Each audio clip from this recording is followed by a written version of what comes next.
Hello everyone, I am Sakshi Dhaka from Sakshi Chemistry Achievers Classes. हम पहले अपनी solid state के 2 lectures में थोड़ा बहुत पढ़ चुके हैं. इंट्रोडक्शन हमने पढ़ा है सॉलिड्स का, कितने टाइप्स के सॉलिड होते हैं. आज हम थर्ड लेक्चर में स्टार्ट करेंगे कुछ सॉलिड की डेफिनेशंस. जैसे कि हमारे सबसे पहली डेफिनेशन आती है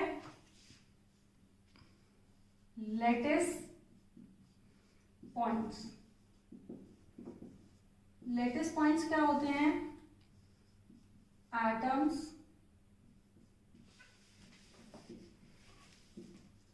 represented by points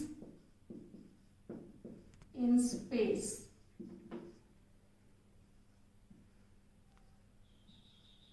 स्पेस के अंदर जो एटम्स अरेंज हैं सॉलिड फॉर्म में, उनको हम क्या बोलते हैं? उनको हम बोलते हैं लैटिस पॉइंट्स. जैसे फॉर एग्जांपल सोडियम के एटम्स हैं.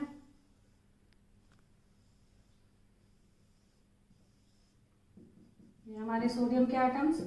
तो जहां जहां पे सोडियम के एटम्स प्रेजेंट हैं ये सब क्या हैं? ये हैं हमारे लैटिस पॉइंट्स. तो ये होते हैं हमारे लैटिस पॉइंट्स. इसके बाद हम बात करेंगे, एक टर्म और आती है जिसको बोला जाता है स्पेस लैटिस. स्पेस लैटिस क्या होती है?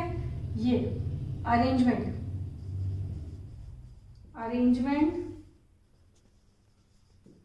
of atoms in space. तो ये जो सब पॉइंट्स का अरेंजमेंट है स्पेस के अंदर, इसको बोला जाता है स्पेस लैटिस. इसके बाद नेक्स्ट टर्म आती है हमारी यूनिट सेल. थर्ड टर्म आती है हमारी यूनिट सेल. क्या होती है हमारी यूनिट सेल? ये जितने हमारे लैटिस पॉइंट हैं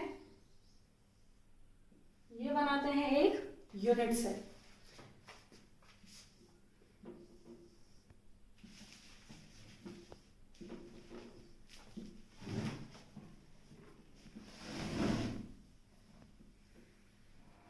ये एक हमारा 3D स्ट्रक्चर है.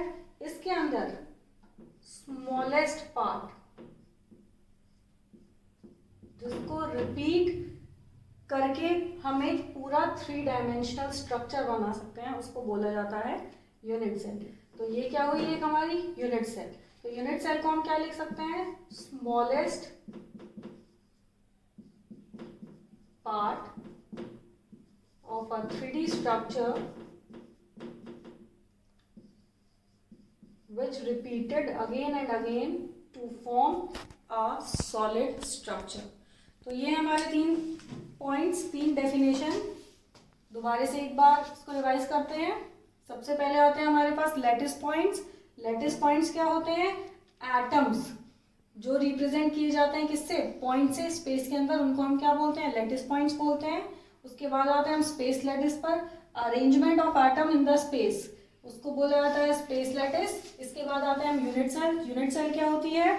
Smallest part of a 3D structure which repeated again and again to form a 3-dimensional structure. It is known as unit cell. इसके बाद हम बात करेंगे types of unit cell. कैसे हमने अपनी unit cells को arrange किया है. सबसे पहले unit cell in 1D, 1 dimension में. 1 डायमेंशन की अगर हम बात करें, 1 डायमेंशन में कैसे एटम्स को अरेंज किया जा सकता है? सबके सब एटम्स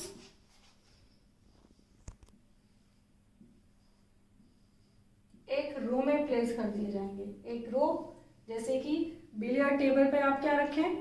बहुत सारी बिलियर्ड्स की बॉल रखें, एक लाइन बना दें.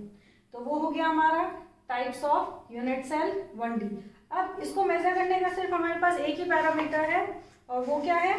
इन दोनों के बीच का डिस्टेंस. सिर्फ डिस्टेंस के थ्रू हम इसको क्या कर सकते हैं? मेजर कर सकते हैं. नेक्स्ट आता है हमारा यूनिट सेल्स इन 2D. अगर हम 2D में बात करते हैं तो 2D में लेयर्स किस तरीके से अरेंज होंगी? एटम्स की एक लेयर आएगी, उसके नीचे इसके साथ एक और सिमिलर वे में एक और लेयर रखी जाएगी एटम्स की. तो ये होता है हमारा यूनिट सेल्स इन 2D. अगर हम इसमें बात करें तो कितने पैरामीटर्स होते हैं?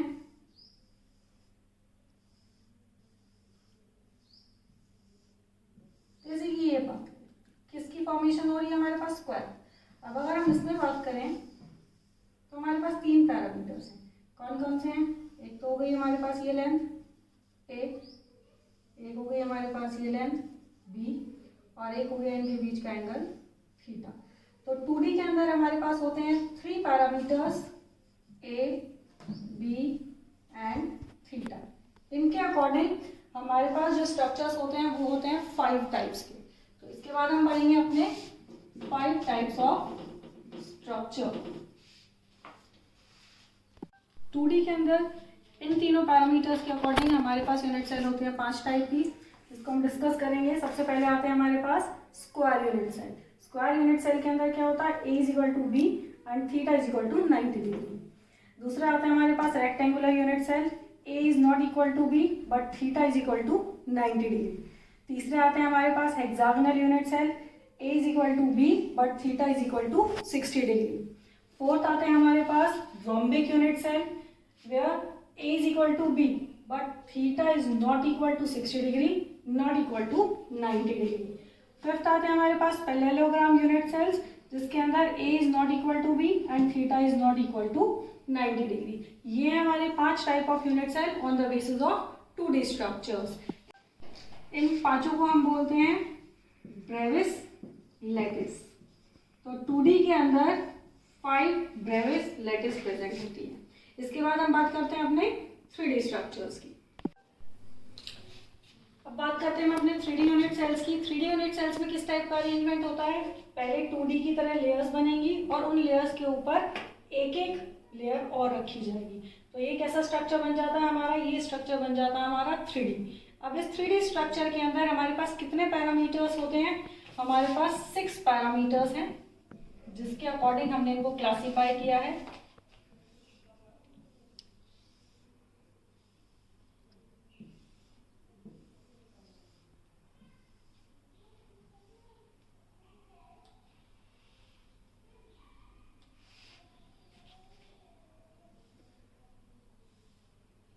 वो 6 पैरामीटर्स है हमारी। 3 लेंथ, ये हो गई हमारी लेंथ ए,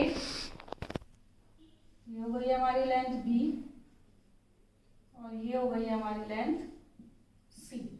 3 तो होती है हमारे पास लेंथ ए, बी एंड सी, और 3 होते हैं हमारे इनके बीच के एंगल्स। जैसे कि ए और बी, इन दोनों के बीच के एंगल को बोला जाएगा गामा। बी और सी, इन दोनों के बीच के एंगल को बोला जाएगा अल्फा। ए और सी, इन दोनों के बीच के एंगल को बोला जाएगा beta.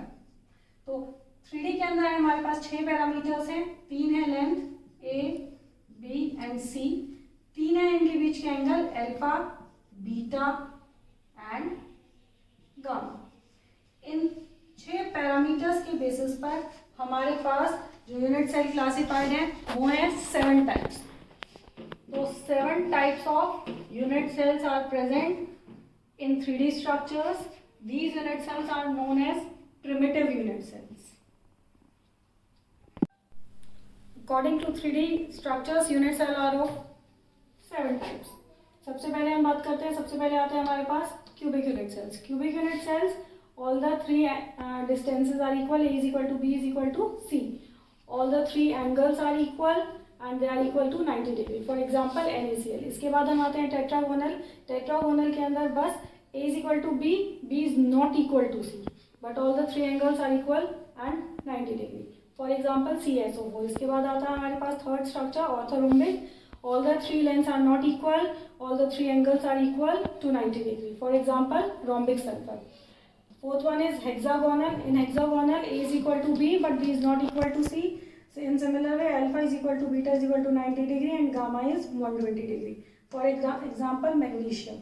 Fifth one is trigonal. Trigonal, all the 3 lengths are equal, but alpha, beta and gamma, all the 3 angles are equal but not equal to 90 degree. For example, CaCO3. इसके बाद हम बात करते हैं मोनोक्लिनिक. मोनोक्लिनिक के अंदर all the 3 lengths are not equal. Alpha is equal to gamma is equal to 90 degree, but beta is not equal to 90 degree. For example, monoclinic sulfur. Seventh one is triclinic. In triclinic, all the 3 lengths are not equal, all the 3 angles are not equal and not equal to 90 degree. For example, potassium trichromate. Types of unit cell. Next topic आता है हमारा types of unit cell.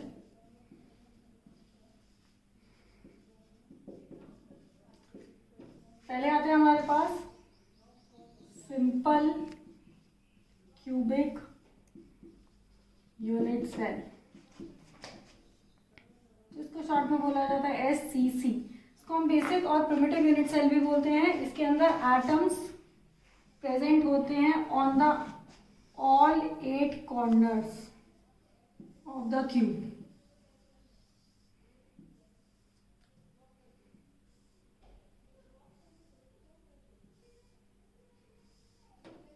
ये हमारे पास एक cube है, तो atoms कहाँ पे प्रेजेंट है? On the all the 8 corners, 1 2 3 4 5 6 7 and 8।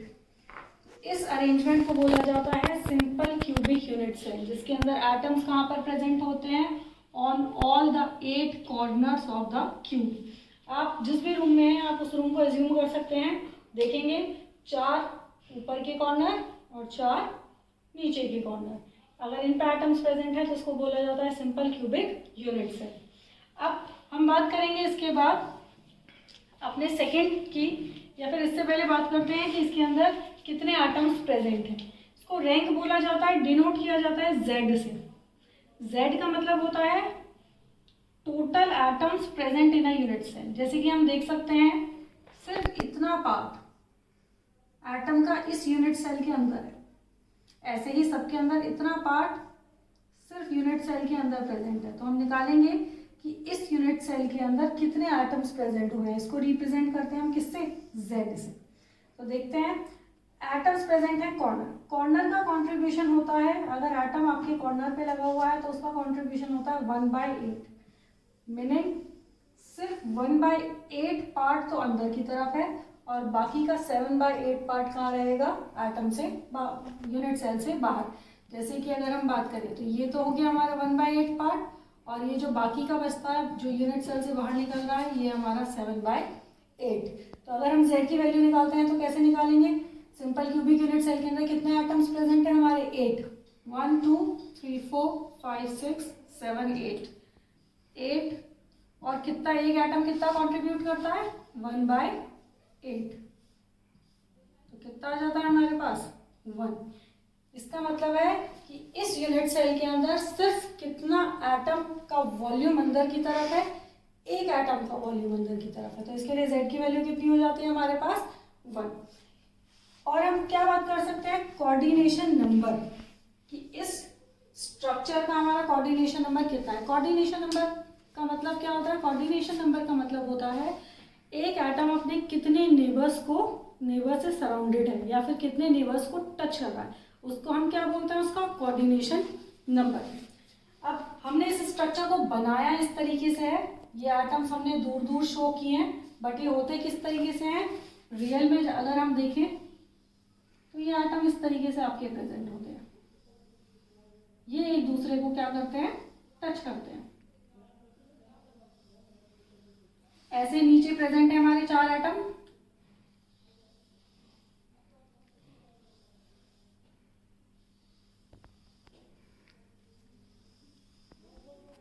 और ये हो गए 4 एटम। ये 4 एटम इसके ऊपर प्रेजेंट होते हैं। टोटल कितने एटम्स हो जाते हैं? 8। अब हम देखेंगे एक एटम कितने नेबर्स को अपने टच कर रहा है। जैसे कि हम अपने इसको चेक करते हैं इस एटम को,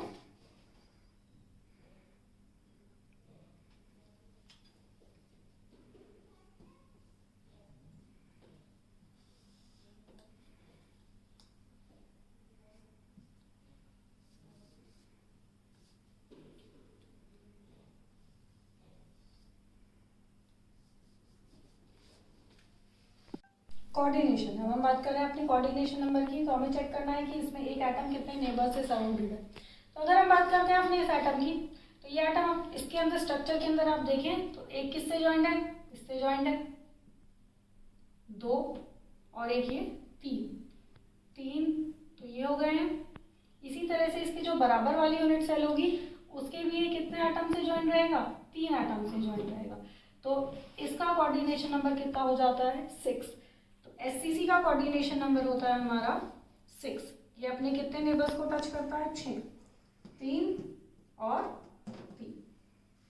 नेक्स्ट हम बात करेंगे, बात करते हैं अपने नेक्स्ट की second centred cubic unit cell. इसके अंदर हमारे पास 3 आते हैं। पहला आता है बॉडी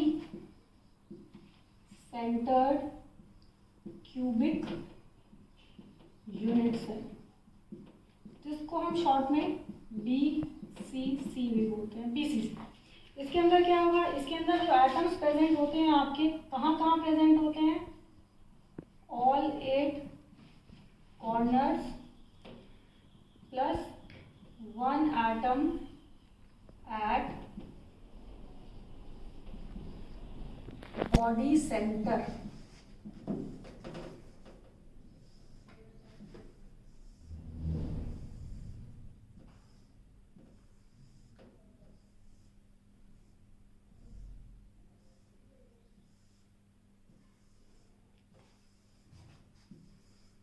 तो ये हमने बना दिया अपने 8 एटम ऑन द कॉर्नर्स। अब एक एटम आएगा आपका बॉडी सेंटर, बॉडी तो एक ही होगी इसकी, बॉडी के सेंटर पे आता है हमारा एक एटम। इस अरेंजमेंट को बोला जाता है body centred cubic unit cell, जिसके अंदर 8 एटम्स हैं हमारे कॉर्नर पर और एक एटम है आपका बॉडी पर। अब इसके लिए हम क्या फाइंड करेंगे, z की वैल्यू फाइंड करेंगे। z की वैल्यू फाइंड करते हैं। कॉर्नर का कॉन्ट्रीब्यूशन इससे पहले भी हमने बात की थी, कितना होता है 1/8, और बॉडी सेंटर का कॉन्ट्रीब्यूशन या बॉडी का कॉन्ट्रीब्यूशन कितना होता है 1, क्योंकि ये पूरा का पूरा आइटम कहाँ पे प्रेजेंट है, यूनिट सेल के बीच में प्रेजेंट है। तो कॉन्ट्रीब्यूशन आता है हमारा 8 × 1/8 प्लस एक आइटम 1 × किस पर है, वो बॉडी पर, जिसका कॉन्ट्रीब्यूशन कितना है 1। तो z की वैल्यू कितनी आ जाती है 2। इसका मतलब है body centred cubic unit cell के अंदर कितने एटम्स प्रेजेंट होंगे, 2 एटम्स प्रेजेंट होंगे। z की वैल्यू कितनी होती है 2। नेक्स्ट इसमें हम बात करते हैं इसके कोऑर्डिनेशन नंबर की। कोऑर्डिनेशन नंबर अगर देखा जाए तो कोऑर्डिनेशन नंबर के अंदर ये जो हमारा एक एटम है ये ऊपर के चारों एटम्स को भी टच कर रहा है और नीचे के चारों एटम्स को भी टच कर रहा है, जिसकी वजह से इसका कोऑर्डिनेशन नंबर हो जाता है 8। तो body centred cubic unit cell का कोऑर्डिनेशन नंबर होता है 8 और इसके z की वैल्यू होती है 2। इसके बाद हम बात करेंगे अपने सेकंड इसका बी पार्ट की बात करते हैं, face centred cubic unit cell, जिसको शॉर्ट पे बोला जाता है FCC। इसके अंदर एटम्स प्रेजेंट होते हैं all 8 corners plus 1 atom each on face.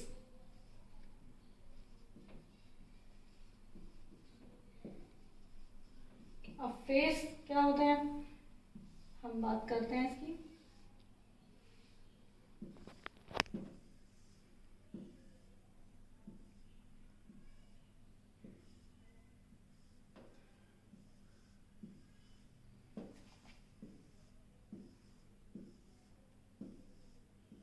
ये जाते हैं हमारे 8 कॉर्नर्स और ये जो क्यूब की आपकी वॉल्स हैं ये होंगे हमारे सारे एक फेस।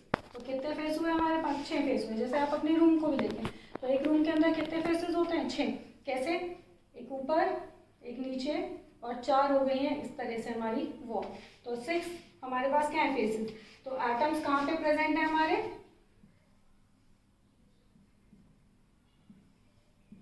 ये हो गया हमारा 4 फेस। और इसके अंदर अगर हम बात करते हैं तो एक पीछे वाला और एक आगे वाला, तो ये हमारे 6 फेसेस।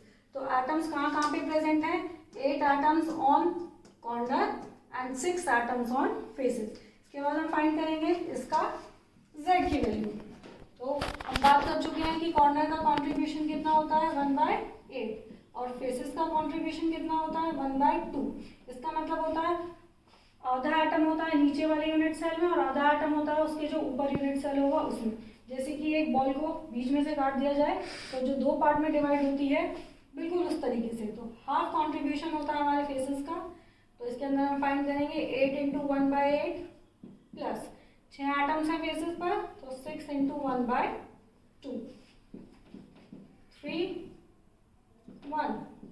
तो हमारे पास z की वैल्यू कितनी आ जाती है 4। इसका मतलब face centred cubic unit cell के अंदर हमारे पास कितना एटम्स प्रेजेंट होते हैं, 4 एटम्स प्रेजेंट होते हैं। इसके बाद बात करेंगे हम इसके कोऑर्डिनेशन नंबर की। कोऑर्डिनेशन नंबर की अगर हम बात करें, जैसे हमारे 4 एटम्स हैं, ये जो 4 एटम्स हैं किसको टच करेंगे, ये 4 तो ऊपर वालों को टच करेंगे, 4 नीचे वाले को टच करेंगे और एक दूसरे को टच करेंगे। तो इसका कोऑर्डिनेशन नंबर कितना होता है 4 + 4 + 4 मीनिंग 12। तो कोऑर्डिनेशन नंबर इज 12। थर्ड आता है हमारा end centre cubic unit cell. इसके अंदर एटम्स प्रेजेंट होते हैं 8 corners plus 2 atoms on opposite faces. 2 atoms present होंगे अपोजिट फेस। तो हम अपोजिट फेस कोई से भी ले सकते हैं।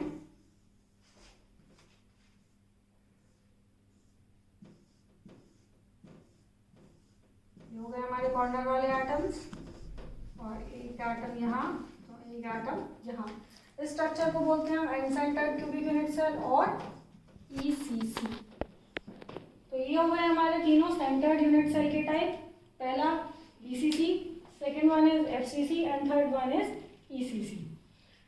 इससे नेक्स्ट वीडियो में हम डिस्कस करेंगे सॉलिड स्टेट के न्यूमेरिकल्स, फॉर्मूला बनाने वाले क्वेश्चंस। तो अगर आपको हमारा वीडियो पसंद आया तो प्लीज़ हमारे चैनल को लाइक एंड सब्सक्राइब करें। Thank you.